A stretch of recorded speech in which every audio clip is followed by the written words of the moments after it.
you. We can do stuff all the way from your school clubs to sports teams, a professional look in the office. If you can imagine it, we can do it for you. There is less than 1/100th of an inch of motor oil protecting your car's engine. Friction and heat causes engine oil to experience thermal breakdown, weakening its ability to protect the engine and its parts. Lucas Heavy Duty Oil Stabilizer is specially formulated to resist thermal breakdown, protect vital engine parts, and extend the life of your engine. It also stops smoking, knocking, and oil consumption in worn engines. Lucas Heavy Duty Oil Stabilizer. Keep that engine alive. Alumatech Products is the premier aluminum cabinet company as well as custom aluminum trailer manufacturer. They specialize in custom cabinetry and production units. All the cabinets are built in-house by exceptional craftsmen. Alumatech Products also offer truck caps that are built from the ground up, starting with a framework all the way to a complete build. The folks at Alumatech are driven to produce quality, long-lasting products through innovative design to best suit you. For more information, go to alumatechproducts.com. Missouri's must play getaway. Osage National Golf Resort. 3 9-hole courses to choose from at the Lake of the Ozarks in the Osage River Valley. Stay and play packages in our first-class condos. A beautiful clubhouse complete with pro shop and exercise facilities. A large pool for relaxation and families. The Eagle View Sports Bar and Grill. Great wedding facilities. Go online and make your tee time today. Race fans, the National Sprint Car Hall of Fame and Museum is open 7 days a week, year-round, for you to come in and check out all of the wonderful race cars on display in the museum, and our online store at sprintcarstuff.com is open 24 hours a day for you to check out everything that we have in stock for sprint car fans. Whether it's for a birthday, anniversary, or Christmas, SprintCarStuff.com has it all. That's at the National Sprint Car Hall of Fame and Museum in Knoxville. We not only look to the future, we design it. Our excellence and professionalism in craftsmanship, quality, and safety is unmatched in the industry. We are proud suppliers to some of the most elite race teams in the world. We build it, you drive it. We are here to help you win. Next to your vehicle's engine, your transmission is the most important component of your car. If it's not properly maintained, your car may not shift properly. By adding Lucas Transmission Fix to your transmission, it cleans and lubricates sticking valves for proper shifting, renews worn bands to stop slipping, stops seal leaks, will not void new car warranties, contains no harmful solvents. Lucas Transmission Fix. It works. Hey, this is Larry the Cable Guy, and you're listening to Racing Boys, and if you ain't listening to them, you get out of the country because you're a communist. I love the Racing Boys. Like Mater says, they make me happier than a tornado in a trailer park. You know, the funny thing about that is the Larry voice and the Mater voice are exactly the same. Get her done! Right. Welcome to Hour 2 of Track Talk on the RacinBoys Broadcasting Network. Brought to you by Lucas Oil Products. Made in America, sold to the world. Here again are the RacinBoys, Scott Traylor and Kirk Elliott. Hey, welcome back. Hour number 2 of Track Talk. Right here on RBN, the RacinBoys Broadcasting Network. It's Austin, Todd, Kirk, and I. We're here at RacinBoys HQ. Hour number 2. Lee Spencer's going to join us. I know that we were, at some point here, Todd, I want you to give Brady a call and see if we can hook up with him, all right? 10-4. All right. So we're going to, Steve Post was scheduled to be on with us this morning, but he had a family emergency. Gotta hope everything is okay with the postman. No, he kind of gave me a little details, but I don't want to share that. Okay. So it's okay. It's not a huge deal, but all right. He had to be. Anytime you say family emergency, I hope everything is okay. It's nothing major, but you know sometimes you got to be there for your kids. Yeah. Right. And that's what he's doing right now. So good for him. All right. So here we are, hour number 2. I'm so sorry that our Facebook page is not working right now. Unfortunately, we do have a link up there. Did we put the link up there from Twitter? Yeah, I think he already did that. Yes, so sir. We're up we've and been going. up on Twitter the whole time. So people can watch So, it right now yeah, on Twitter. I mean, on Facebook. And YouTube and You- our original www.racinboys.com. When you see that banner at the top where it says Watch Track, Track Talk banner, you can click it and still watch it. We still We're have live on YouTube. like the old days, just Yep. with the. So yeah, we're still up and going. It's good to see everybody there on Twitter. We believe this isn't our problem. This is a Facebook. We've been having this issue about 3 weeks, and today's the final straw. It just said we're not going to work today. So Well, it happens once in a while. It is does. electronics, by the way. Right. talk. We'll get it figured out.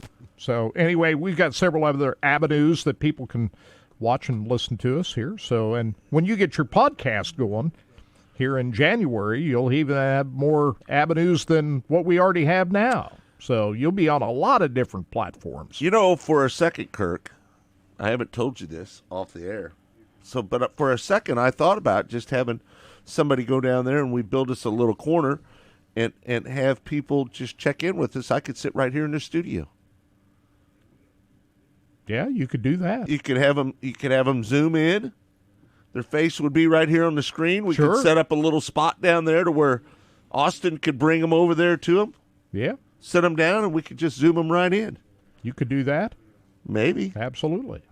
So No, I want to be at the chili. you want to be there. Then. I want to be there. I don't want to miss it. You thought about it, but you're not going to do that. I got to tell you, folks, we're in such a weird spot right now in Racing Boys in our careers. It'll be different at the Chili Bowl this year for us, won't it? It's going to be so much different. I don't know if we've publicly stated this or not, Kirk. Have we? I think you might have talked about it. We officially have handed over the broadcast to Flo. Yeah.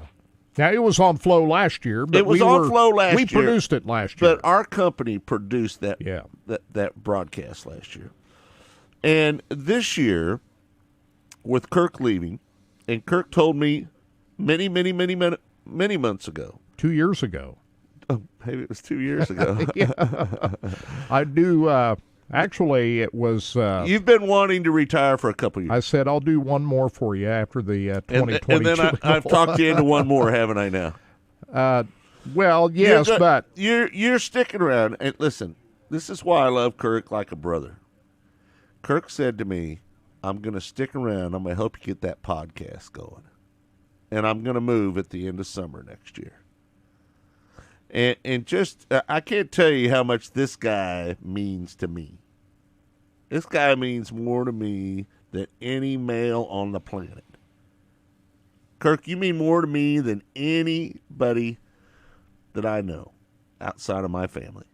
And I mean that. Thank you. Likewise, my friend. It's been a good ride. It's been a nice, long 20-year run. Yeah. 21 years. About 22, isn't it? Yeah. And I'm going to miss you when you're not sitting across from me. When I look over there to talk to you, when I'm doing mostly motorsports, it's going to be weird not seeing your face over there. But I'll still come on every now and then. Oh, no, you're going to be a regular. Yeah, because I'm not retiring being a race fan. You know what I want you to be, Kirk? Now, are your intentions to go to Knoxville quite often? Yeah, I would say I'll be at Knoxville a lot more often than I have been, which has only been once a year or twice a year for the last, I don't know how many years. So but why couldn't you be our Knoxville correspondent? I could probably do that. Yeah. That would be really good. Kirk, where are you going to move to Iowa? I don't know yet. We talked about this the other day. I don't know yet. See, Kirk has lived in Kansas City for 35 years. Since 1986, I've lived in Kansas City. So you've lived in Kansas City longer than you've lived in Mount Air. I guess you put it that way. Yeah, haven't you? Yeah. This is my home. I love Kansas City, and I'm coming back pretty often because, I'll be down and see the Royals play. I'll go to some races down here and see you. And tell everybody tell everybody why you want to go home. Well, I've got, I want to get closer to family. Yeah. I've got 10 great nieces and great nephews. 10 of them up there live in Iowa. Yeah. And I want to see what they're doing. Right. So that's the main reason I'm going back. I want to get to know these kids. that I haven't seen very often, especially during the pandemic. You know, we hadn't had the holiday get-togethers and so forth. You know, the last year we didn't have that, and you know, I want to get closer to family. Well, that's what it's all about. And let's be fair, your brothers, you're the youngest of your brothers, right? Yeah. So you want to get up there and hang out with them too, right? Yeah. And your nephews, right? You want to go watch Brad race some? Not Brad, I mean Dennis. Yeah. So and you want to be able to stop by Podium Inc. up there and watch talk his, to Brad, and then watch his kids play ball or do whatever, or you know, go see these kids what they're doing. Yeah. That's what it's all about for me. Yeah. In the next few years, but I'm still going to go to the races. Do you feel like you're not as attached to your family because you're not up there? Yeah, especially during this pandemic. Yeah. You know, we didn't have the holiday get-togethers a year ago like we normally have, and I feel like I've lost touch with everybody. You know, I just want to get You want to be close. up there. You don't want to hear the information secondhand. Well, I just You want to be just, there. Yeah. If some reason your brother gets, and he's had some issues, right? So this is no mystery. He's had to be hauled to the hospital a couple times, and you'd like to be able to run right over there, right? Well, yeah, I think he's doing fine now. But he's doing good. But you know, really, it's about these kids for me. I don't have kids of my own. Yeah. But I just want to go see what they're doing. How come you never got married? Did you come close? Yeah, a couple of times. That's been a long, long time ago. Before I knew you. Yeah, I don't know. Just didn't happen. You know what? I can't see you as a married man because you're very independent. Yeah, I'm kind of a loner type. You are a loner. Yeah. You know who you hang around with? Myself. No, me. Yeah, I hang around you. And I'm a loner. Yeah. Because when I'm at home, people don't know this. But you got two wonderful daughters that you're very blessed about. I do have those. And I have a great ex-wife. And happy birthday, Sharon, by the way. Happy birthday, Sharon. I meant to say that in hour number one, and I didn't do it. And you're still close with her, too. I love that. She's still my best friend. Yeah, for sure. You know, you don't spend 25 years with somebody and just throw it all away. Right. I mean, a lot of people do, but Sharon and I haven't done that. We have a great relationship. Yeah. And Deidre, my girlfriend, has a great relationship with her We as love well. Deidre. Oh, Deidre's awesome. And thank you, Deidre, for your contributions to RacinBoys. The last 3 years. Yes. She did a lot of work. She did. Yeah. A lot of work. So we're retooling the RacinBoys a little bit. Scott's going to do the Mostly Motorsports podcast for that's really where our what we're going to do chapter. now. Yeah, and I'm going to help you kind of get that up and going. And I'm looking forward to it. You know, Todd will be in here helping us as well. Todd's excellent on music and UFC, and we'll have a lot of things that we'll talk about. What's going on in the world. Again, I don't really want to talk about politics at all. I'm not. I'm just not going to talk about our religion. I just don't want to get into that. I mean, there's so many other people that want to beat that drum, and we don't want to do that. We got a lot of great things to talk about with this racing, which I think I've said this for a couple of years now, that I don't think the racing's been any better than what it is right now. And let me just tell you about the show a little bit more. We're not just going to talk about sprint car racing on Mostly Motorsports. Music, your other passion. No. We're going to talk about late models. We'll talk some modified. Not a lot of modified racing, to be honest with you, because, I don't like the trend of modified racing right now. I think modified racing is frickin' dying. I think it's dying on the vine right now. I think I wouldn't be surprised if A-mods outside of USMTS are extinct in about 5-6 years. That soon, huh? I don't know about that. Kirk, I don't know. People cannot afford. All you got to look is the trend of modifieds in our area, and you can see. Now, listen, if Earl Walls gives up on the mighty modifieds, what does that tell you? Earl Walls is strong a man and is so committed to his fans and his drivers Would it be fair to say that Earl Walls is as committed as anybody when it comes to a promoter in this area, Kirk? Yeah, especially to the modifieds. I mean, that is a shocker because the Mighty Modifieds. Tom Wilson tagged him the Mighty Modifieds. Big staple at CMS for a long time. For them to drop that class, not only that didn't come easy to but them. they were one of the best paying tracks in the country, right? Yeah. I think they paid, $1,000 to win, $165 to start or something like that. Even more of a shocker is they went with the NASCAR sanction a year ago, which that surprised me. They're not going to do with. that. I hear they're not going to do that again this year. I was surprised they went with it to begin with. No, I was blown away that Earl did that. Listen, me and Earl, we've butted heads before, but I like Earl. And I don't have any real issues with Earl at all. I mean, he barks at me every once in a while, and that's okay. But, he doesn't like what I say, and he has the right not to like what I say sometimes, right? He didn't like me talking about the property value down there or there's been a few things over the years that we've butted heads about. But I've ate lunch with Earl Walls more than any promoter that I've ever known in Kansas City. I used to eat lunch with Earl over at V's, Italian restaurant over there on 40 Highway, often. So I think I know Earl pretty good. And I think Earl is about as committed to motorsports as any promoter in this area. Can you think?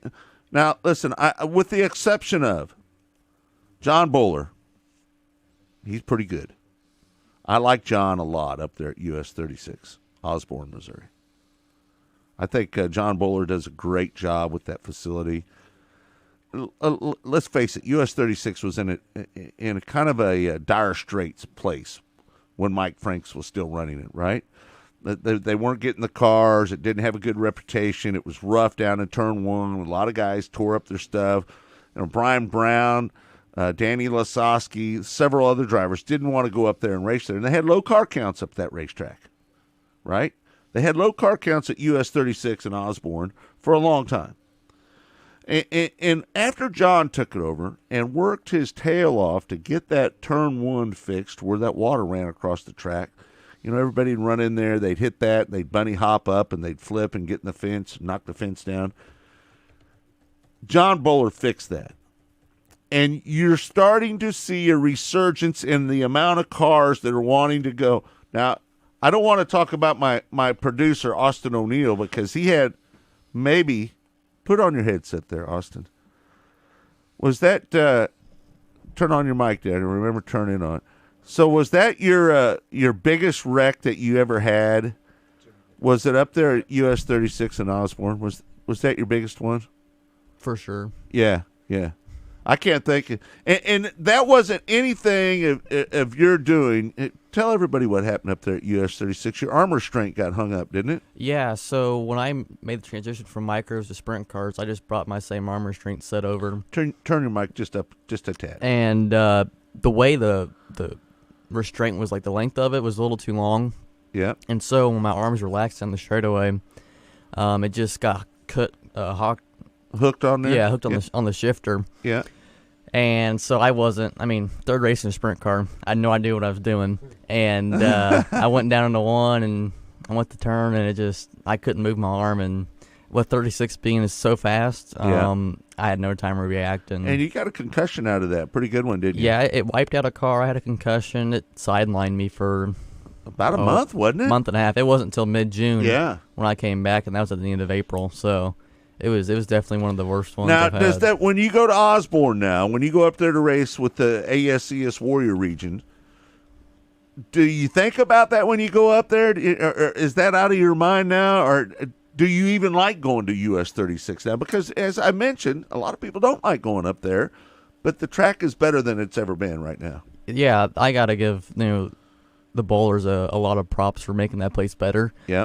It's not one of my favorite tracks, but we've had better years since that wreck, and if I have to go, I'll go. Well, you have to go if you're running for the points, right? Pretty much. Are you going to run for the points next year? I don't know yet.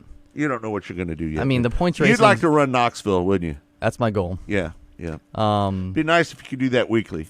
Yeah. If I want to do that, I got to buy a second motor. We got to find you a sponsor.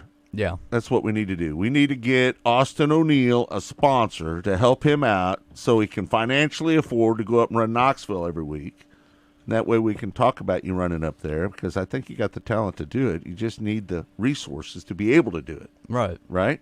So hopefully we'll just keep digging until we find you one. What have you learned the most since you started driving a wing sprint car that you may not have known From the micro. or even thought about before you jumped into one of these sprint cars? Probably the biggest thing is how much the brake is really used. Dragging the brake is a big deal, isn't it, bud? It's huge. It's really one of the biggest things there. I mean, when you race a stock car, you don't ever really get on them. First of all, in your stock car, because it was low horsepower, if you drug that brake, it'd stall you out, right? It would, and like we had a crate motor, so I was out of power no matter what. So yeah, I was trying to slow the car down by using the air to slow me down. Even when I ran the micro, I mean, I never was able to run in the high horsepower classes, and back then it's like racing a go-kart, just using the throttle and letting the chain slow you down. But yeah, the biggest thing going to a sprint car was how much the brake is So used. the drag on the chain really is a braking effect? A little bit. I mean, you let out of the gas and you have so many components slowing you down, and that's one of the biggest ones. Wow. Well, man, whatever you do, we hope that you'll have a good year next year. I just wanted to talk about US 36. So, not your favorite. Hey, but you know what? It's surprising to say that, because your dad was a high bank specialist. Right? Yeah. I mean, he's it's kind of in your blood. Pretty much. I'm just saying. One of his last modified races he ever ran was at US 36. And did he win it? I think Dennis Elliott beat him by like half a car. Dennis Elliott beat him. Wow. Yeah. FYI, Dennis Elliott's pretty good. Yeah. He's no slouch. We got to park next to him for a season at US 36, and that was a cool experience. Now, you raced a full season at US 36? No, not US, I-35. Oh, I-35. My bad. Yeah, up at Mike Johnson's racetrack in Winston, Missouri. So your dad, very successful racer, Hall of Famer, as far as I'm concerned. He is a Hall of Famer. And he was going to be in the Hall of Fame. We're going to induct him in next March. Right. By the way. With your grandpa. Yes. That'd be cool. So, yeah. But anyway, he didn't drive these sprint cars, but what advice has he brought you to just be a competitor out there? Can I chime in on just a little bit right here, Austin? I'm just going to say, this is Scott talking, right? John, this is Scott, not Austin. Your dad, he gets on you pretty hard, doesn't he, sometimes? Oh, yeah. I mean, he expects the best out of you, doesn't he? He does. And when I don't deliver that, you hear about it, don't you? I do. Yeah. But yeah, I mean, there's nothing wrong with that, though, is there? No, that's what makes you better. Right. Even though he doesn't have an experience in a sprint car, we still have resources around us that do. Yeah. And he's learning as I go, as we both go in the sport. So because it's all new to him as well. Yeah. He didn't have any idea how to set up a sprint car in the beginning. That first year was pretty rough for both of us. Then last year we got some momentum, and then it started clicking, and it just carried over into this year. You know what I always say about your dad? And Jeff Klim was this way, right?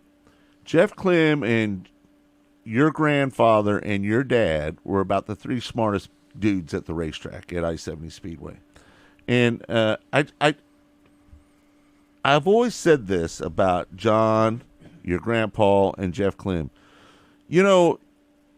When they come into something new, they go and they ask a lot of questions and ask a lot of people about how to do things.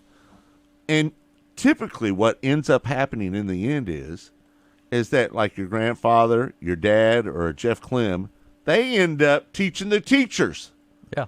Because they're so smart about how they approach things and how they do things that they end up teaching the people that taught them in the end. Yeah. Your dad is one of those kind of people, for sure. The grocery. Your grandfather was awesome, man.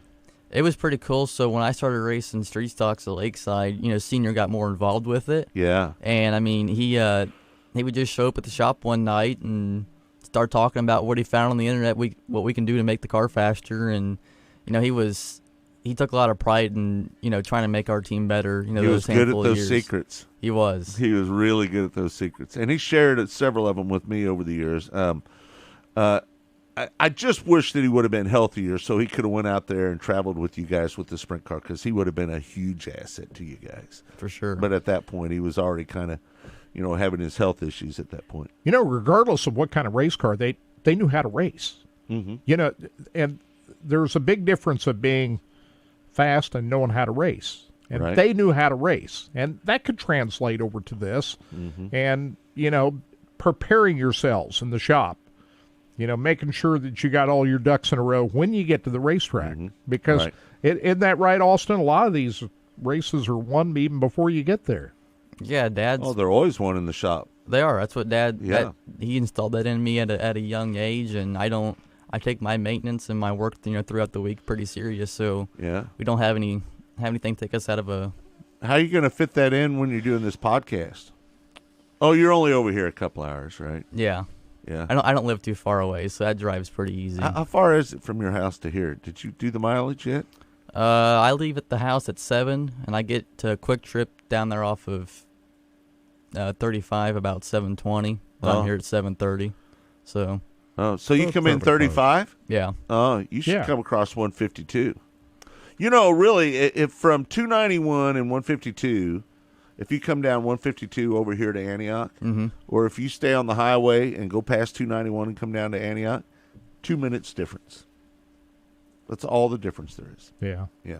Well, anyway, we appreciate you being here, Austin. Yeah, and- Austin, we're glad to have you, and we're looking forward to doing it and having Todd in here. And Todd and I, we talk music all the time, and because he's big in the UFC, we'll talk about that, and we'll just talk about a lot of things, man. And that's what mostly motorsports is going to be all about. It's going to be built around motorsports. We're going to have a lot of great guests, and we're going to be able to get the great guests because we're on during the middle of the afternoon during the week. Yeah. We're going to be able to get great guests on, folks. You're also going to bring them in studio from time to time, right? We're buying equipment so we can have 3 people sit in here, and we're buying some new camera stuff, and we're ramping up, as they say in the business, right, Kurt? Now, we do have some more live video yet to go this year. This is not this weekend. Our final. But next weekend, we've got 2 nights of sprint car racing on Caney. RacinBoys TV from Caney, Kansas, Caney Valley Speedway. The season finale for the American Bank of Oklahoma ASCS Sooner region, presented by Smiley's Racing Products, will close out the season next Friday and Saturday night at Caney Valley, and we'll have it live on RacinBoys. Let's keep our fingers, Mother Nature cooperate. You never know this time of the year, but that'll be our finale for the live race video for 2021. Looking forward to it. Yeah. So anyway, we got that going on, and excited to. I really enjoyed NASCAR this year. I know we're going to talk with Lee Spencer here in a little bit, but I thought this was a really good NASCAR season. I think a lot of it was following Kyle Larson, what he was doing. I'll admit, I'm a fan of Kyle Larson.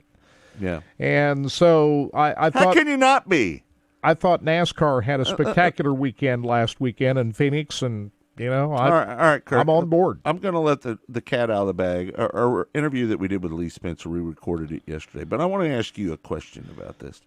Do you think that there's still a negative stigma attached to Kyle Larson over what happened last year?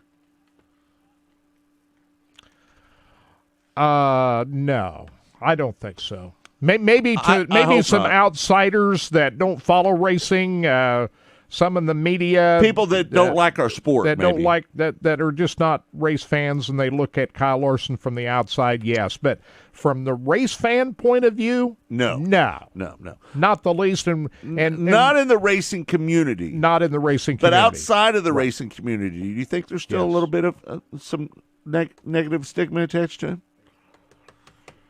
Steve Post just tweeted, "Good to chat if you want." Is that he changed his mind. Well, I just see that on Twitter here. Does that come to me? It popped up on my phone. That's all I can tell you. Call him up, and then we'll close out with that Lee interview. All right. Let's talk to Steve real quick. I just see it's a Twitter post. Good to chat if you want. Well, things have changed since I've talked to him. Yeah, so I got that. I got that tweet as well. So yeah, I just thought it was a spectacular weekend for NASCAR last weekend in Phoenix. Did you see the crowd at Phoenix? It was a packed house. It was full. We haven't seen that in a while. No. And I'm going to say this. I think we owe a lot of that to Kyle Larson. I think so. There's just no doubt in my mind.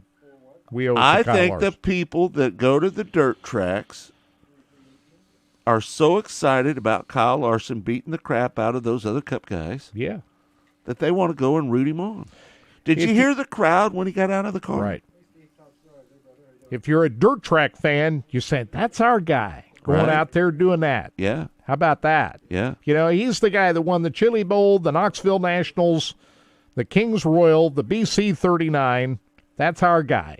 And then he goes into NASCAR, wins 10 races, and wins that championship. Right. We're proud of that guy. Yeah. Let's go to the phones right now and bring in our old buddy Steve Post. The Postman's joining us on the show. Steve, I'm glad it all worked out for you, my friend. I guess things are okay. You know, life moving on. We got a lot of moving parts and pieces here, and everything is good. So I'm glad I'm glad we get a chance to catch up. Yeah. Hey, Steve, what did you think about the Western World last night? Did you watch that? You know what? I didn't get a chance to. I saw a little bit of the highlights of it, but I just literally, guys, because I've been going like every week, I literally just kind of crashed last night. I was just kind of chilling out, and I was looking at all the pay-per-view and looking at everything, and then I was like, you know what? I think I'm just going to turn it all off and go to bed. So I didn't get a chance to. I don't blame you. And but I'm back ready to go now. You know? Yeah. Don't blame you a bit, Steve. How about that weekend in Phoenix? How spectacular was that for NASCAR? Well, I'll tell you what. I mean, the whole weekend was great. I mean, when you look at the Truck Series, Ben Rhodes, what a great champion he is. The Daniel Hemrick story just could not be any better, winning that Xfinity Series championship. I mean, he's one of – actually, both Ben and Daniel are a couple of my summer shootout kids. And so I'm just personally very happy for them, but they personally will make great champions in NASCAR. And then, obviously, on Sunday, I mean, it was so neat to see Kyle Larson close the deal, exclamation point on this great season, and the whole way it unfolded with the team, with the pit stop, putting him out there. Guys, they put Kyle Larson on the pole position for a 24-lap feature. Now, you want to talk about the man that can handle that job and does it all the time. They had the right guy for the job there, and he won the championship. Well, it was just a wonderful weekend from start to finish out at Phoenix. I don't think it can be underestimated, laying down that qualifying lap on Saturday, how important that was for him to get that pit stall, and that really set up the rest of the weekend, did it not? Kirk, it did. I mean, I was in that pit stall. I actually was at one of the highlights of my career. I called that pit stop live and the race off from pit road, and that crew nailed it. There's no doubt about it. That crew nailed it. But that pit stop or that pit box also, because you literally roll out and the timing line is like 10 feet ahead of it, as opposed to Martinsville. Martinsville, he got busted twice. He was in the first pit box at Martinsville, but there was a big gap between the end of the pit box and the timing line, and he got busted twice for speeding there. There's no way he was going to get busted at Phoenix. It was huge winning that pole position on Sunday or Saturday afternoon, which that's a testament to the guys back in the shop that build the race cars. That's such a team effort. Every part of that team performed when it needed to. Steve, let me ask you this. Do you think if that late caution doesn't come out, Martin Truex wins? Yeah. Yeah. Because his car – and I talked to his crew chief, James Small, on Sunday morning, and they wanted a long run. And they had it. Mm-hmm. And they had the track position. Nobody had to pit, and that caution came out, and it ruined them. And ironically, when you look at the last lap or two of the race, the way it played out, Truex was starting to close. It literally, guys, and that was a 24-lap run. No when doubt. you got to looking at the data, when you got to about 28 laps, the whole thing flipped. And I don't mean it flipped a little bit. I mean, Truex got a tenth or two faster than everybody else. So, had that been a 35-lap run, we'd have had a heck of a finish. It was a 24-lap run that paid into the hands of Kyle Larson. But had we not had that caution, to your question, right. Yeah, Martin Truex Jr. was driving away on that. It was getting a little closer than I'd like there at the end of that race, wasn't it?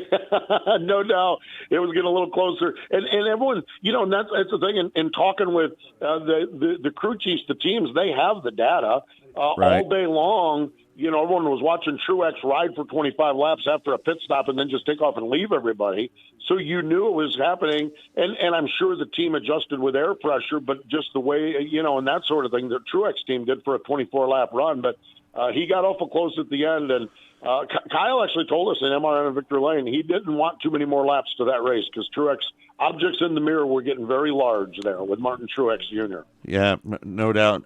Steve, let me ask you, the grandstands look packed out there at Phoenix, and every week it seems like through the course of the year, the grandstands, Kansas Speedway had a pretty nice-sized crowd, and it seems like through the playoffs, the grandstands have really started to escalate on the amount of people that are starting to work their way back to the races. I think I know the answer to this, but I'm going to ask you, is that directly reflected to Kyle Larson having his success, a dirt track driver? Is it drawing the dirt track fans back to the NASCAR races? It don't hurt, that's for sure. Right. And I think that is part of it for sure. I don't know that we can underestimate that because he has just been the Pied Piper. And here's the thing. He's taken NASCAR fans to dirt tracks. That's and true. He's bringing dirt track fans to NASCAR.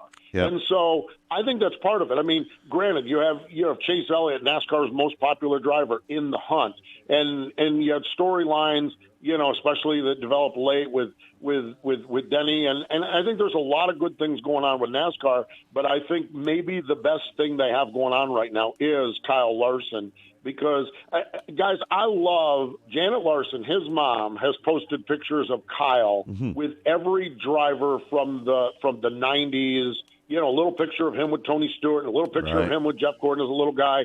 And what I saw this week is tens of hundreds of pictures of people in a dirt tracks picture with Kyle Larson, race fans. Old guys, young guys, girls, kids, women. And he is just one dirt track at a time has really helped, really significantly helped NASCAR for sure.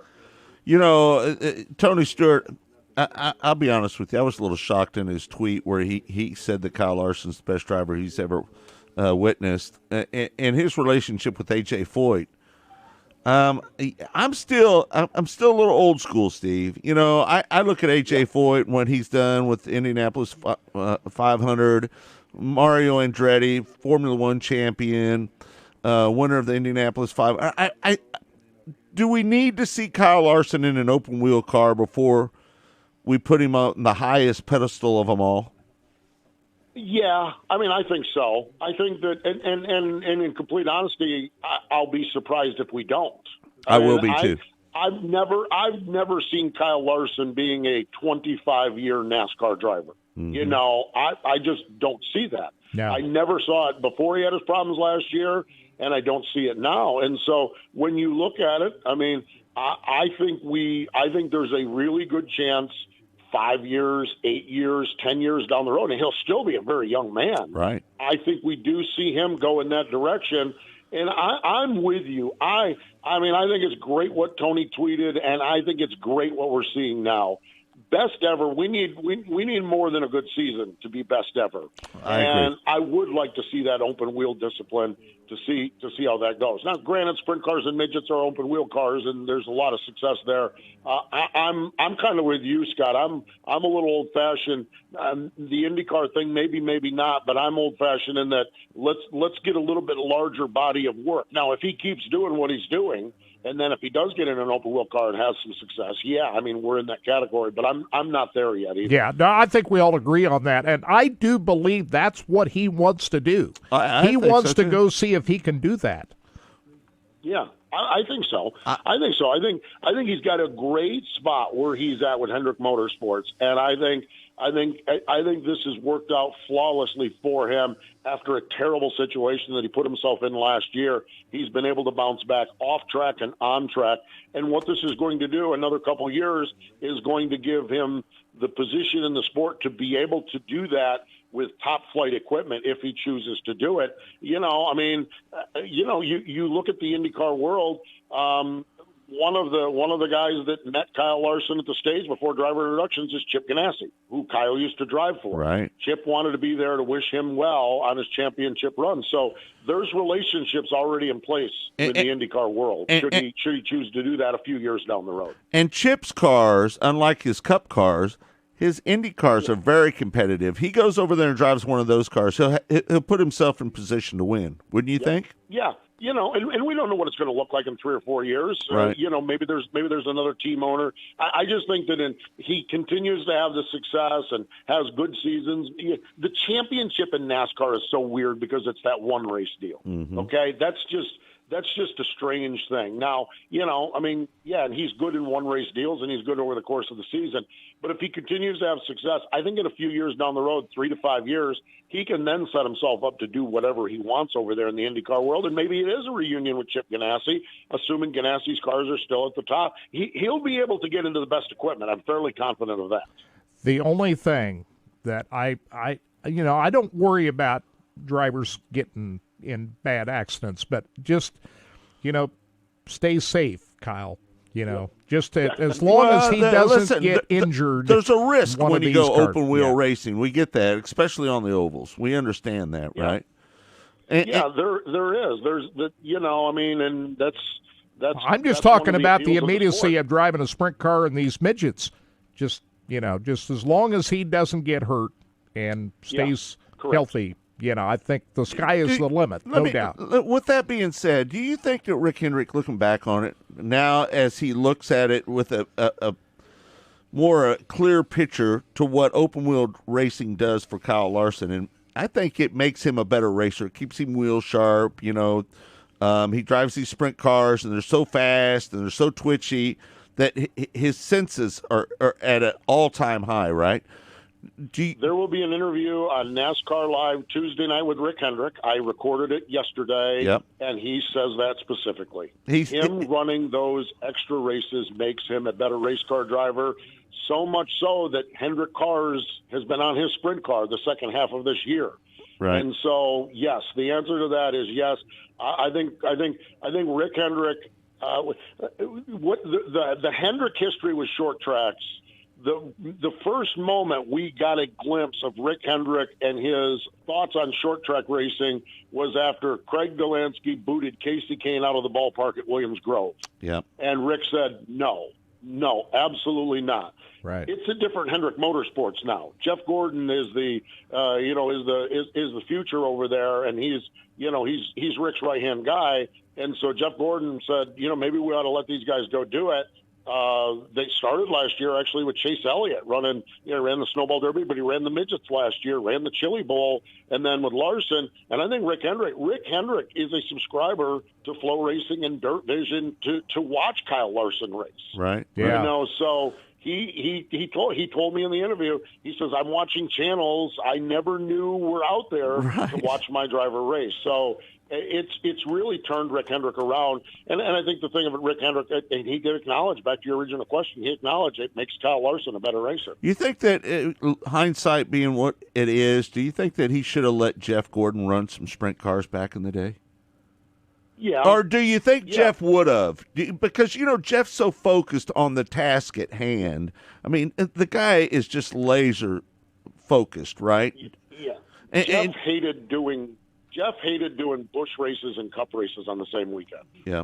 Because your point, Scott, is 100% accurate. He is laser focused. So I don't know that Jeff would have done it. Maybe he'd have done something like build up to the Chili Bowl, run out in California and then build up to the Chili Bowl. But I think you're right. I don't think Jeff would certainly not have done what Kyle Larson does. Mm-mm. I know that. Jeff told me one time he absolutely hates running. He didn't do it a lot. He did it a couple of times. He did a couple at Phoenix and stuff, and he hated running something on. He said, I hate, because he is a laser focused kind of guy. So I think it's a different scenario, because I don't think Jeff would be inclined to go out and do it like Kyle does. Hey, Postman, you were at both Knoxville when he won the Nationals, and you were also at the Kings Royal when he won that race. Talk about the fan reaction of those two events and just how it all blends in when you're at the NASCAR races. Just kind of, you're in a unique position. You were there to witness all of these events. Yeah, I mean, see, Kyle's worked hard at his sprint car racing. As mentioned, look how many years he lost the Chili Bowl before he finally won. Right. You know, I mean, and I was there 2 years ago when he did that. And then I don't know that he ran many Kings Royal. I know he ran a couple of Knoxville Nationals, just the way the schedule was. But the thing of it is I think the fans all understand how important that is to Kyle, and I think the fans love Kyle. So when you love someone and you realize what that means to them, the reaction at both the Kings Royal, the reaction at the Chili Bowl last year, 2 years ago, the reaction at the Kings Royal, the reaction at the Knoxville Nationals was just euphoria because you knew what this meant to this guy. We understand we understand the Knoxville National means the world to Brad Sweet and Donnie Schatz and David Gravel and everybody. We understand that. But Kyle had done almost seemingly everything else in the last 2 years, and to get those two marquee wins were just huge. The reactions in both instances at Eldora and at Knoxville were absolutely bonkers. Yeah. I mean, the place was just it was just euphoria for him in winning that race.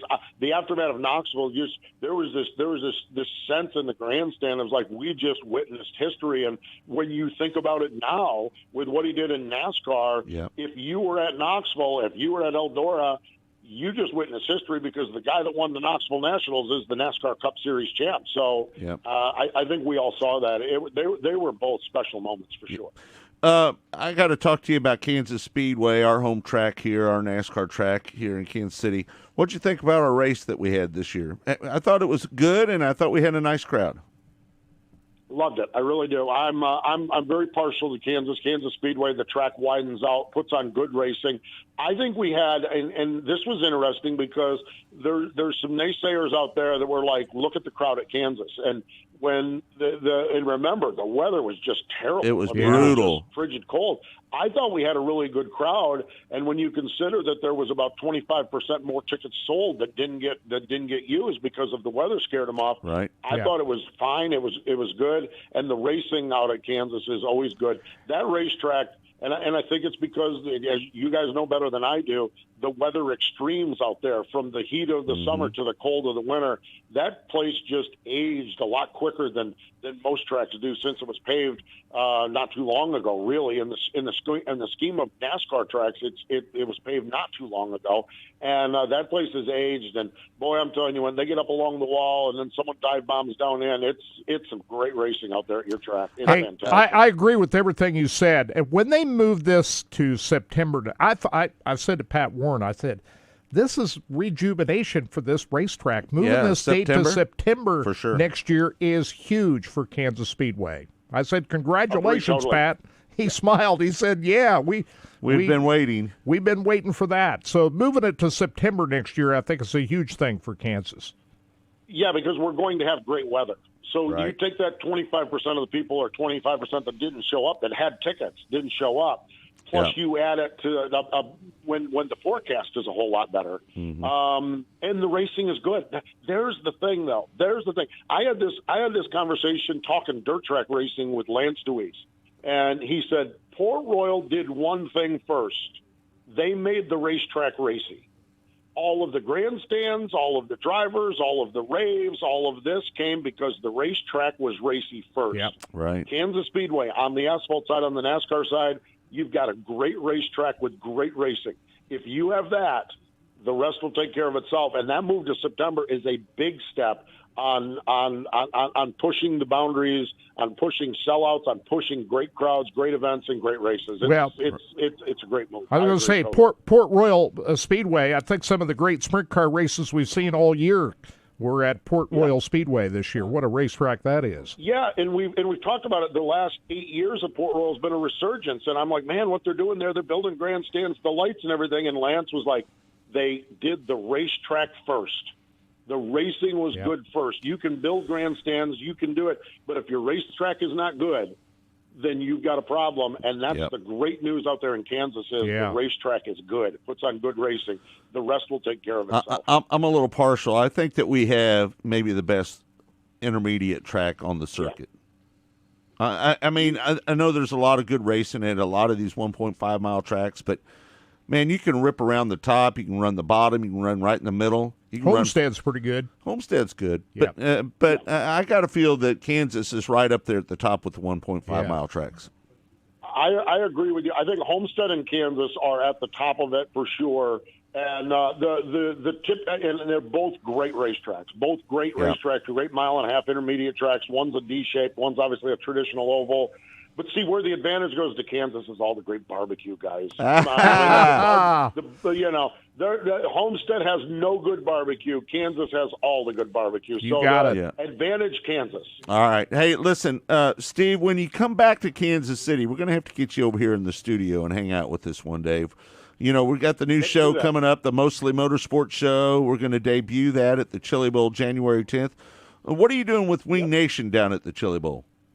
We're still working on it. We're going to do something out there. We just don't know exactly what it is. I got to get together. In fact, I might call you this week and pick your brain on a couple of things as well. Right. So we're piecing things together. There's a lot of good things happening with MRN and with Wing Nation. A lot of great things for next year with Wing Nation. It's just been a little slow moving, it seems like, and so we're working on it, and we'll look forward to getting there. That's for sure. Hey, I got to tell you, Postman, your face is on right behind Scott Traylor every Saturday morning here. Every Saturday morning. We watch you every Saturday right here on the big screen. The people look at you. I'm glad we're radio, mostly radio and not television. I know we do a video stream here, but boy, I'm glad that face is for radio. Well, you know what? It's always a pleasure. I look up at the screen here. I'm watching the show as we do the show, and you're on there now. There's your big face right there behind me all the time. How can you be at two places at once? Oh, it's a talent. It's a talent that I have. Hey, or a curse, depending on who you're talking to. Right. Hey, before we let you go, we talked to Brad Sweet a little bit earlier. Picked up his third in a row championship with the World of Outlaws. Puts us in some rare company with Steve and Donnie. And then Sammy, he's won 3, but not 3 in a row. What do you think about Brad's season this year? Well, he just has really come onto his own. He had, 17 wins, 18 wins. It tied his most wins that he's had in a season with the World of Outlaws or whatever. 16 World of Outlaw wins and 1 non-sanction win. 17 wins. wins. Ties his best. Right. We're watching a machine there. Remember 5 years ago, everyone was chasing Donnie. Mm-hmm. Now everyone's chasing Brad. Mm-hmm. And when you're in that category, you're doing well, and there's no reason to believe they'll slow down. Now, I think 2022 is going to be fascinating because I think Donnie's looking a little bit stronger. I think David Gravel's looking a little stronger. Never count out Sheldon and Logan Schuchart and Carson Macedo. So I think the depth of the depth of it is going to be as good, if not better. But to be the man, you got to beat the man. To quote the great Charlotte wrestler Ric Flair, to be the man, you got to beat the man. And right now, Brad Sweet is the man. And when you start adding your name to the likes of Donnie Schatz and Steve Kinzer and Sammy Swindell as 3-time champions, you're starting to put yourself in some high cotton there. They have really done a nice job and been able to do the continuity with that team with Casey Kane. That has been the reason that they've had the success, and I expect them to have similar success next year as well. Well, the one thing that caught me a little off guard was when I asked Brad how much longer he was going to do this, and he was saying maybe 3-5 more years that he would like to drive part-time and not full-time. The grind of the World of Outlaws, 80 to 100 races every year. That's, as I know from traveling up and down the road, it's hard to do. We never did that many races in one season. I think the most we ever did with the Lucas Oil ASCS National Tour is 62 races in one season. So if you think about the grind of the World of Outlaws and what it takes to be committed to that, to win a championship and do all the right things, run up front over the course of, say, 80-some races, it's very challenging to do that. Well, and it gets down to quality of life. And when you look at these drivers like Brad is young and with young family, and do you want to keep doing that? There's also more money into it right now. I mean, Brad Sweet's making good money. And kudos to him. That's not a knock on him or the World of Outlaws. More He's making power good to money, him, right? And he's investing it back in. He's partners with Casey on the screen printing business, the Yep. shirt business that they're doing there. And he's promoted a couple races out of Placerville. Mm-hmm. And so I think Brad is being very prudent. I think Brad is being very wise, and I think Brad realizes that we live in a different era. Steve Kinzer, his life was up and down the highways in the motor coach. That was his life. That was all he knew. That's all he wanted to do. In fact, he struggled when it was over, because it's like, what do I do now? I think a guy like Brad has other interests in life, particularly family and these other businesses. And so I'm thinking of 3 to 5 years as well. That wouldn't surprise me at all. And the other thing with the sprint car world is the way it sits right now, you can do that outlaw, not World of Outlaw. Right. You can do that outlaw sort of schedule that we see Brian Brown do, that we're going to see Brent Marks do this year, that we see guys like that do, and it really can. A guy can still carve out a really, really good career doing that. Steve, what are you going to do when you get off the road? I have no idea. I have no idea. I don't see that happening anytime soon. Let me tell you, a guy myself that's getting ready to turn 62, I'm a little concerned about my emotions of not traveling up and down the road after doing it for 13 years. I have thought about you when I heard your plans, your intentions, and I understand where you're at with you and Deidre, and I love the situation you're in. But when that ASCS National Tour goes west to one of your favorite spots, or when they kick off and start to get in the routine, there's going to be moments, and I respect that too. It's what we do, and the only thing constant in life is that it changes. And with your new daily show, it's going to be so good. You're going to be so busy with that. Your show's going to be so good. You're going to be fine, but you are going to have those moments when you see pictures of somebody at your favorite restaurant somewhere. Right. Yeah. Like, oh man, Yeah. I'd love to be there drinking margaritas and hanging having with a my good time friends. with them. Yeah. But then you'll go to the comfort of your own bed, and you'll get up in your own home and be like, okay, I'm all right here too. Yeah. There's That's no the doubt. way it'll work. Well, it's been a pleasure doing what I've done over those years, and I know that you've been traveling up. How many years you been with MRN now? This is the end of 18 years. 18 years. We're old enough now. We remember you were hanging out with Ricky Rudd back in the day. Weren't you his PR guy at one time, as I recall? Yeah, I had Ricky Rudd. I was actually Kenny Wallace's PR guy. Yeah. Randy Tolsma's PR guy. Tony Roper. I mean, I had some great drivers. Yeah, Kenny Wallace was my first PR gig, which probably explains a lot. The course I've taken. Yeah. Well, those are some good times, man, and I'm looking forward to doing what we're going to do. That was pretty easy work there. Kenny Wallace is just what you see is what you get there. So. Oh yeah. I had Kenny Wallace. I had Ricky Rudd. I had Randy Tolsman and some other guys. I mean, I had easy. I never had to worry what I was going to face when I woke up in the morning with those guys. You knew that everything. You knew that they were behaving. They were doing what they needed to do. Throw a microphone in front of them and just let them go. So I had a really good run in that, and that led me to MRN 18 years ago. And this is a fun ride. And I just signed a little contract extension here within the last couple of weeks. So I'm good for you. Hey, good for you. Good for you. Hey, Steve, give Wing Nation a plug. WingNation.com is where we're at. What we're doing now, we're done for the year. We're done with live shows for the year. But what we've done is during this off season, we've sat down. I think we've got 10 or 11 different champions. Everything from ASCS National Tour to World of Outlaws to MOA. And it's our driving salute to champions. So we're just going to roll those out over the course of this off season. So you can find it all at WingNation.com. Steve, thanks for taking the time. I know you had a lot going on this morning. Appreciate you getting back with us, and we'll be talking to you down the road. I'm sure I'll see you at the Chili Bowl. We'll have you a guest on Mostly Motorsports. Have you come over and sit down with us for a moment, okay? We'll do that. Looking forward to it. Always enjoy the chat, boys. All right. Thank you, Postman. Thanks, Appreciate Post. you. All right. Yep, bye. There we have Steve Post. Now, we're running a little bit long here.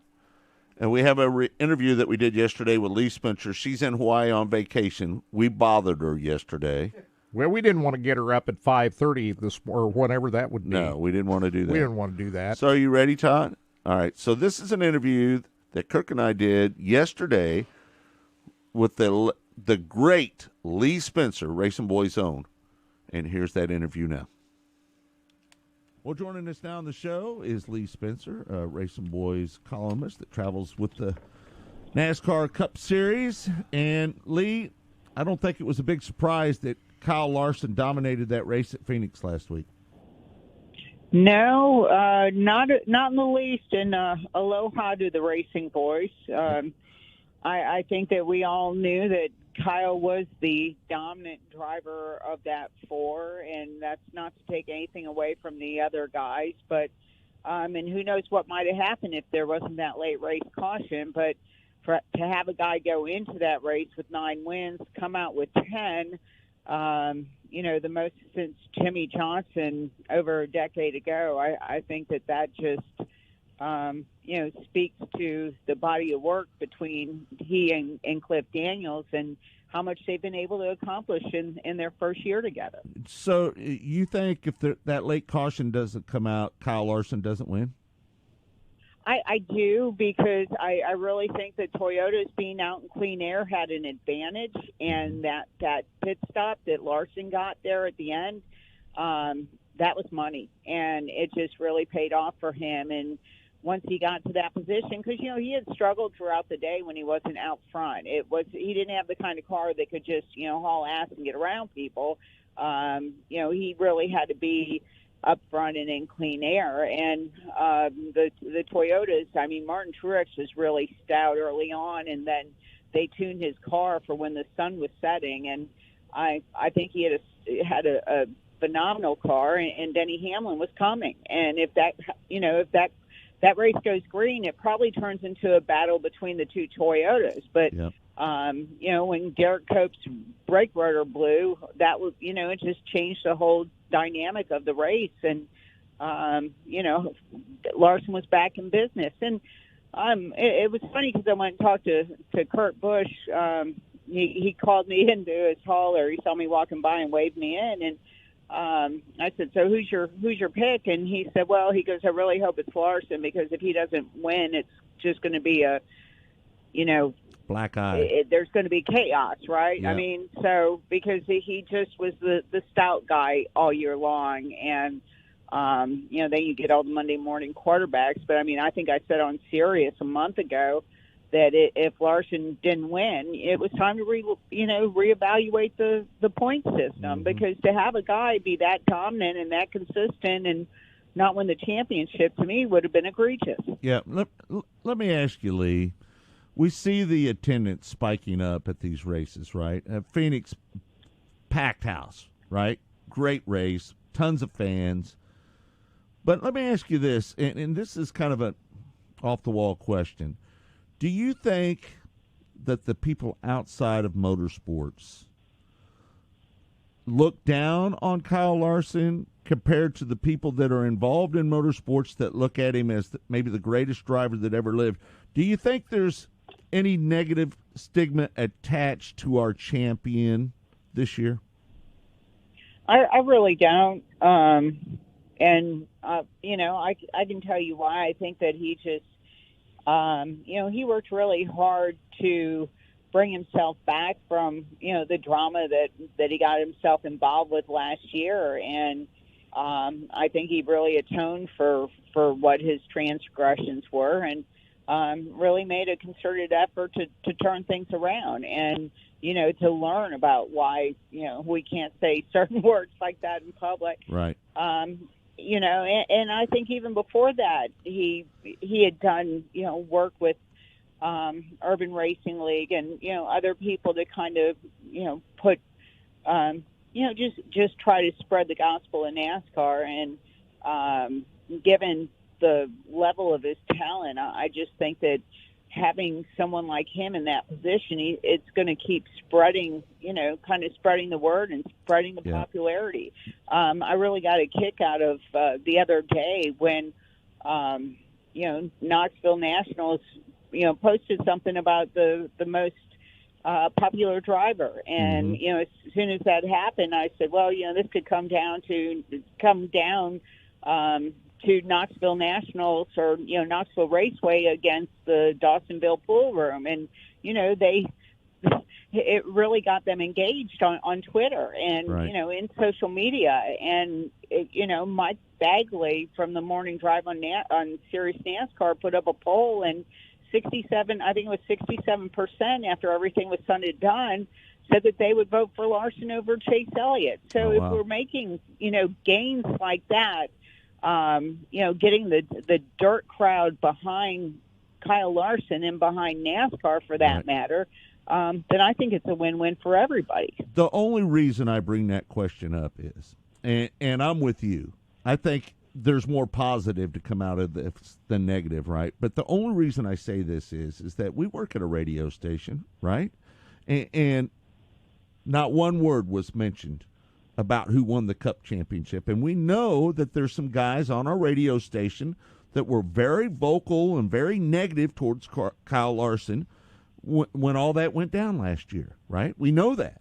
So I'm thinking to myself that maybe some of the media doesn't talk about our champion as much as maybe they should have or should because of what happened last year. And I think that's a negative for our sport. That's the only thing I think about. I think what Kyle Larson has done for motorsports is very positive. And I think go ahead. I was just going to say with the local market there, with them having two NASCAR Cup races, I would think that the local sports station would be on board. I can guarantee you when now that Gateway has a race, that they're going to get the attention of the sports stations in St. Louis. I mean, sure, it's going to be all Cardinals and all Blues all the time, but I think that they're going to incorporate motorsports into into the menu. And with that being said, I was reading an article the other day, on the online in whatever Time Magazine's online entity is, and I was scrolling down, and how they put ads between the paragraphs, and there was a story on Kyle Larson. And I can't remember the last time I saw something about a NASCAR driver in Time Magazine. So, the fact that there was that, I think that it shows the broad reach. And if we can get a feel-good story out of this or a comeback story out of this, I'm all for it. Kirk, I'll let you get in here, but I think what we need to do a better job of, and I don't think Kyle really wants to talk about it, but the things he did behind the scenes to right his situation after that happened last year, I don't think a lot of people understand what he did and all the hard work he did and the people he met with in trying to right the ship. I don't think a lot of people understand what he went through to try to make that right. Well, and he also did things with like the food banks around Charlotte, and Joey Logano's been doing that for a long time. I mean, when COVID started and kids couldn't get lunches and breakfast at school, Joey Logano, opened up his heart and opened up his bank account and, paid restaurants to open their doors to children who were stuck at home and were food insecure. And, Kyle started doing some things along those lines with Hendrick as well. I mean, food insecurity is a huge, huge problem in this country that probably doesn't get talked about enough. And, my kids, they're too old for Christmas gifts, but I mean, that's, when Christmas rolls around and the rest of the year, we donate to the Charlotte Food Bank because, as much as I like food, I hate to see, any other human being having to go through a day without a meal. And, the fact that Kyle, that was one of the philanthropic efforts that he put himself behind, put his effort behind. I think that, that was a great thing too. And I'm really hoping that as he gets out and, becomes more of an ambassador, it's not like he wasn't, right, going to the dirt track for late models and midgets and sprints and everything else in addition to NASCAR. But, it would be great for him to kind of, be an ambassador along those lines and do more of those outgoing efforts when he comes to different communities across the country. Back in 2014, it was my view that Kyle Larson and Chase Elliott were the future face of NASCAR. I believed that then. I thought, hey, these two guys are racing each other at different places. I thought these two guys are going to be the face of NASCAR. Now they're teammates. What do you think the dynamic is going forward between these two drivers on the same team? Because Chase Elliott was thought to be the guy to win a lot of races too. How's that going to play out over the next few years, these guys being teammates? I think it just drives each one of them to work harder. I mean, Chase Elliott's not going to like getting his butt kicked on the racetrack, but I think even more he's going to hate losing most popular driver. And I think that it stands, Kyle Larson stands a damn good choice of picking up that accolade in addition to his, winning the championship. Last year, and I, kind of tweeted about this too, when every year the National Motorsports Press Association, which my husband's been the president of that organization for the last 2 years, but last year when he was out doing his magic, working his magic on the dirt tracks, I thought his record was far more impressive than Chase Elliott's. And Kevin Harvick ended up winning even though he didn't win the championship, the fact that his body of work for the season won him the NMPA Driver of the Year. I voted for Kyle Larson because I thought what he had accomplished on dirt track racing was, far head and shoulders over what anybody else was doing. And, I still think that it's going to push those two. They'll push each other to be better in a very similar vein to what we saw between Jeff Gordon and Jimmy Johnson. But with that being said, when Jeff Gordon decided to talk Rick Hendrick into hiring Jimmy Johnson, that kind of threw Jeff Gordon's career up into neutral a little bit, right? I mean, he was 4-time champion. You thought he was going to be he never won another. I mean, he didn't win another championship, right? I mean, after 2001 was his last championship, and so you're absolutely right. And so I, from that standpoint, I think that's.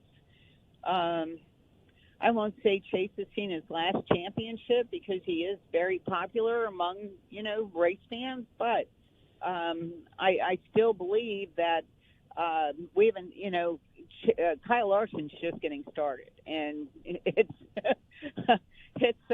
it's going to be quite the eye-opener for a lot of guys who have been around the sport a long time. Well, to expect Kyle Larson to go out there and reel off 5 straight championships, I think with this format, that's not going to happen. You saw on Sunday. No, it's too random. Because he had to have a lot of things go right for him to pull that off. It's just too difficult for anybody to pull off a reign of championships the likes of what Jimmy Johnson did. I just don't think that's going to happen. No, you're absolutely right, and it was right time, right place, and Jimmy Johnson shouldn't have won that last championship. You guys remember there was that huge wreck with Carl Edwards and Joey Logano. He did not have the best team that year. He did not have the best car that year. Mm-hmm. He was right place, right time, and won that 7th championship. But that being said, that's just kind of how, what do they say? Crap happens. Right. Well, let me. And the way this format is, it could be that way every year. I'm going to disagree with you and Kirk. I think that Kyle Larson is in the heads of these other drivers right now. I think that he's so deep in their head that I think that when he races them, sometimes it seems to me that they throw in the towel once Kyle Larson gets out in the lead a little bit. Well, can we all agree that Denny Hamlin's a joke? I mean, I think it's fair to say that now that he's 40, he'd have to pull out all the stops to do something, miraculous. I mean, I don't think winning championships at this point are going to be, or getting to the Final Four is going to be as easy as it has been. Right. I think Larson's racing the bar. Chase got in there at the last minute too, kind of transplanted Blaney with one fell swoop of the 3 car running into Blaney. Was it Kansas or Texas? I don't know, but it's here we are, right? But I really think there's a changing of the guard. There's a new group of young drivers coming aboard, and we're going to, the championship 4 may not look the same as it always does. I think that's why Martin Truex Jr. was so reverent in his explanation as to how important and how honored he felt to be among that championship 4, because at 40-plus years old, he knows that his times are going to be few and farther between when he gets there. Brad Keselowski, guy raced his heart out the last 4 races of the season. Why? Because he's going to Roush Fenway Racing. He may or may not win over the next few years as they try to turn that place around. I mean, maybe on a restrictor plate track.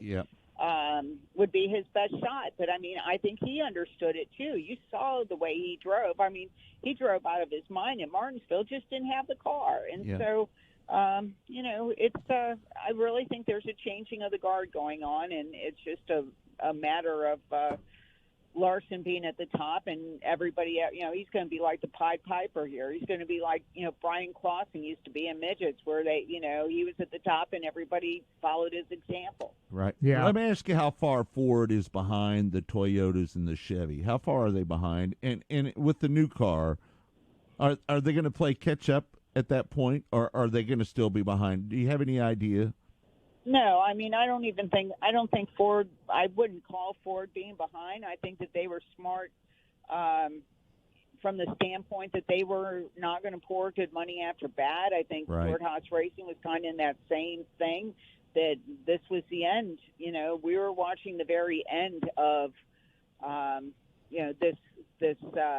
this car model, and nobody was going to keep investing in it. Why keep throwing good money after bad when you've got that huge project sitting in the waiting in the wings, and you got to get that Gen 7 up to speed. Hey, people trying to make a big deal out of, or making something out of probably nothing, Tony Stewart's tweet when he put out basically congratulations, the greatest race car driver I've ever seen. What do you make of Tony Stewart's tweet? Well, first of all, I was a little shocked when I saw that because of his relationship with A.J. Foyt. Yeah. So what do you make of that? Well, and I was going to say the same thing. We all know Tony's love affair with A.J., and A.J. is like, A.J. hung the moon with Tony. So if he's popping Larson ahead of A.J., then I think that speaks volumes. So is that, I really do. Don't you think? Hold on, both of you. I'll ask both of you this question. Don't you think, in order to be at the same level as A.J. Foyt and Mario Andretti, he's got to do some open wheel racing? I mean, not sprint car racing, but Indy car type racing or Formula One type racing. Don't you? Me personally, he said he wanted to do. He said he's going to Abu Dhabi and would like the opportunity to run a car. But people just don't throw, opportunities at drivers like that. Tony did one-offs. Jeff did one-offs. Reed did the Tony. Kirk did. Kirk Busch. Tony. Yeah. Well, yeah. But see, that's Larson wants to do F1, and all the years he ran for Chip, probably I think the least Chip could do, making Larson suffer in that equipment for 7 years, was give him a shot at an IndyCar ride. And so, if you're going to do something, go do it with Chip, because Chip likes winners, and Chip can win with that equipment. So, or Larson can win with the IndyCar equipment. It's head and shoulders above what the NASCAR equipment was. But Larson said the other day he doesn't want to just go do and not have a chance to win. Go up there and do the one-off deal. He wants to win. He can win in Chip's equipment, right? Chip's I think we would all agree to that. Yeah, no, I would agree with that as well. So, where do you rate this season compared to seasons of past and past champions with Kyle Larson? Where would you rate this? Well, I'm trying to think of a season where, you sat back and said, okay, we're seeing greatness here. And Stewart's 5 wins in the postseason with 3 damn sporty. Yep. That was Carl Edwards' championship to lose, and he lost it, which, I just Tony got in his head. I mean, it's kind of like you said, these drivers, they get in people's heads. Tony got in his head, and which is unfortunate because, Carl was a star, and NASCAR doesn't have a lot of stars these days. I mean, Larson could be a star. He can work his way into that. But when you look at the total package, somebody that could drive, somebody that you could put in front of the TV cameras, somebody that you could take anywhere into any boardroom, he was really that guy. And so, I mean, Jimmy didn't even have that kind of, could go to, Hollywood and be on shows and, be on TV shows and what have you.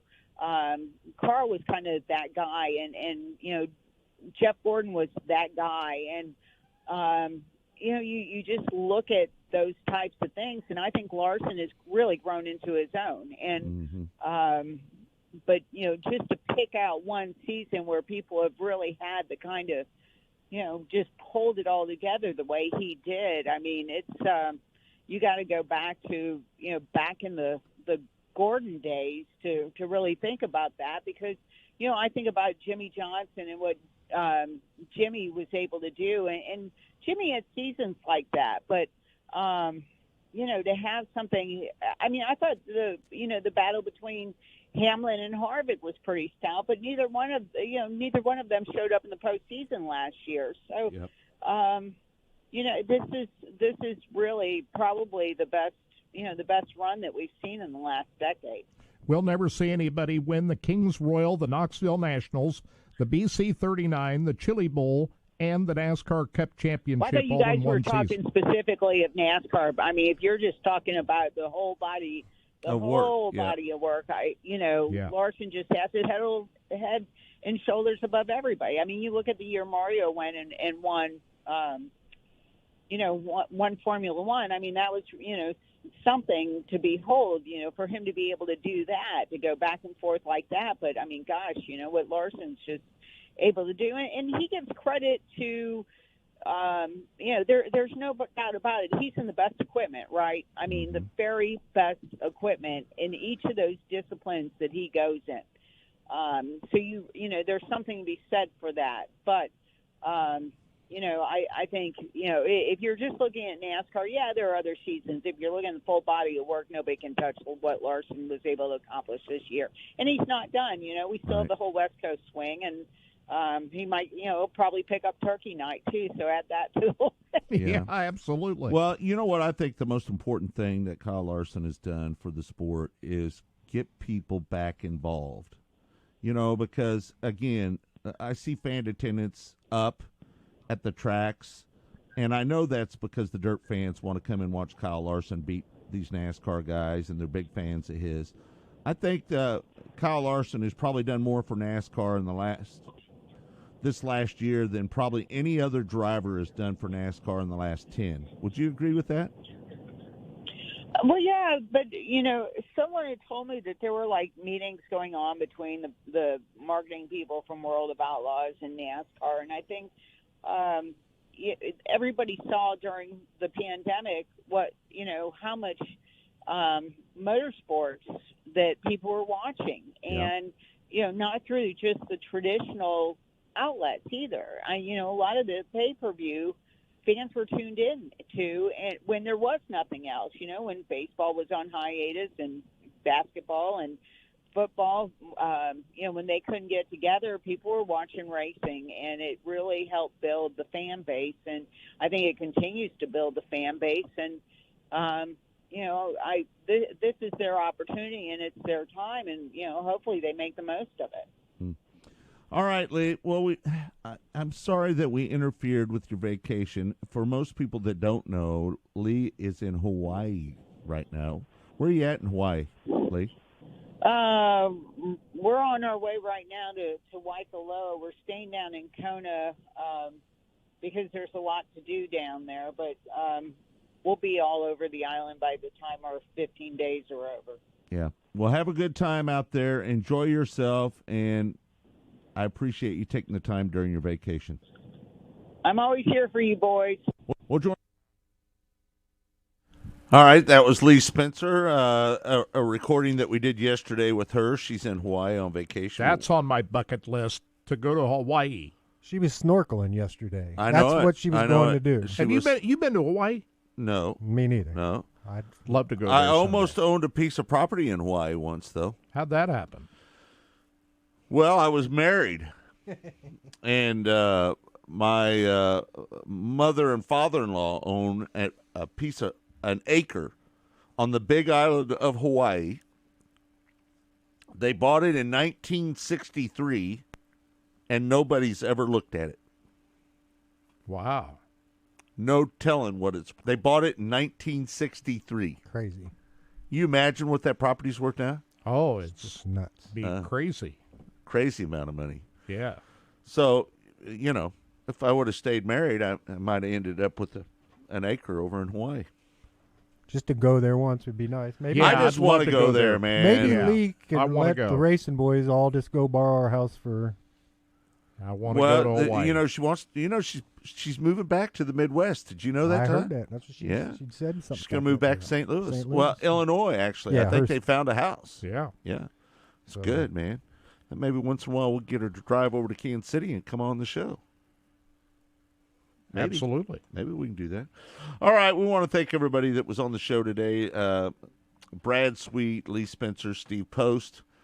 We didn't get a hold of Brady Bacon, so we're running a little bit long, so we're going to get out of here. We're sorry that we weren't on Facebook today, folks. We'll try to figure that out, the issue. We think it's between Vimeo and our computer. There's something going we'll on. get it figured out. Yeah, we'll get it figured out before next week. So thanks again, everybody, for tuning in to the show. I want to thank Austin and Todd for helping us out. Blake back at Sports Radio 810 WHB.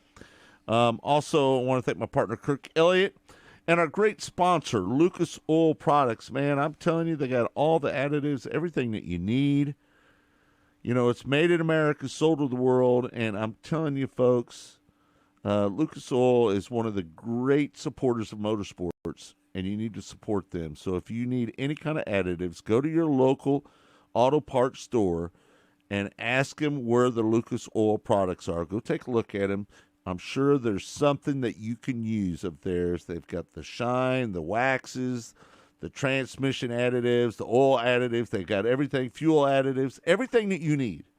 So go over and check them out. They're displayed at any auto parts store near you. Again, what was that, about 6 years ago? You and I took a trip out there. We took a big tour of the Lucas Oil facility out in Corona, California. That was a cool trip. A really cool place. Yeah, for sure. All right, again, thanks, everybody, for tuning into the show. For Kirk Elliott, I'm Scott Traylor saying we'll see you next week right here on Track Talk.